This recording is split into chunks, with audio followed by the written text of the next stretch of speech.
Hello नमस्ते हजुरहरूलाई स्वागत छ मेरो युट्युब च्यानलमा। आज चाहिँ म दुबईको फिस मार्केट गएको थिएँ। यहाँ चाहिँ ओ माई गुडनेस यति थरीको फिस कि मैले लाइफमा देखेको थिएन। अनि यो चाहिँ अलिकति धेरै लिनेलाई चाहिँ सस्तो छ, थोरै लिनेलाई चाहिँ यो मार्केट अलिक महँगै लाग्यो मलाई चाहिँ हैन। यति थरीको फिस कि मैले लाइफमा देखेको थिएन। अनि म चाहिँ साथीसँग गएको थिएँ। मैले चाहिँ एक्चुअली लिन चाहिँ गङ्गोटो गएको थिएँ हैन, ठुलो गङ्गोटो लिएर आउँछु भनेर। तर त्यहाँ गङ्गोटो देखेर आफै तर्सेँ, बिकज टु मच बिग हैन, खाना नै डर लाग्ने।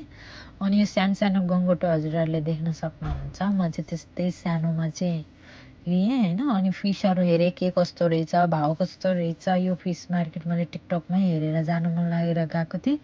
राम्रो रहेछ अनि फ्रेस पनि पाउँदो रहेछ। धेरै लिनुभयो भने सस्तैमा पनि पाउनु हुँदो रहेछ। सो यहाँ हेर्नु, हजुरहरूले स्लाइसमा नि पाउनु सक्नुहुन्छ, सिङ्गै लगेर आफूले केलाएर घरमा पनि युज गर्न सक्नुहुन्छ। म चाहिँ क्र्याब लिएँ, यही क्र्याब लिएको थिएँ मैले।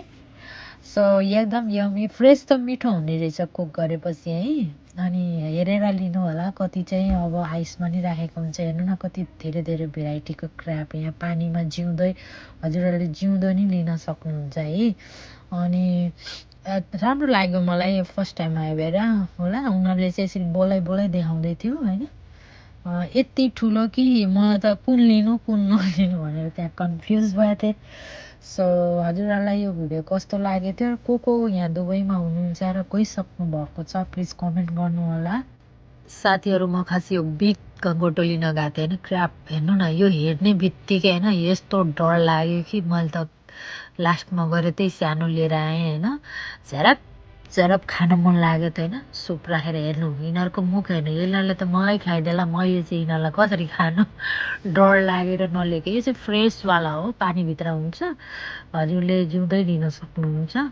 मलाई त यो देख्ने बित्तिकै क्या डर लागिरहेको क्या। अनि मैले चाहिँ अर्को सानोमा चाहिँ लिएँ होइन। लिनेले त यस्तो फ्रेस यत्रो ठुल्ठुलो लिएर गइरहेको थियो, एउटा खानुभयो भने अगाउँछ। सो मलाई चाहिँ राम्रो लाग्यो है यो मार्केट। अब आई डोन्ट नो अरूलाई, किनकि हरेक किसिमका जातिका माछाहरू पाउँछ गाइस। सो यही हो मेरो सानो ब्लग।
मन परेमा लाइक, सब्सक्राइब एन्ड सेयर गरिदिनु होला।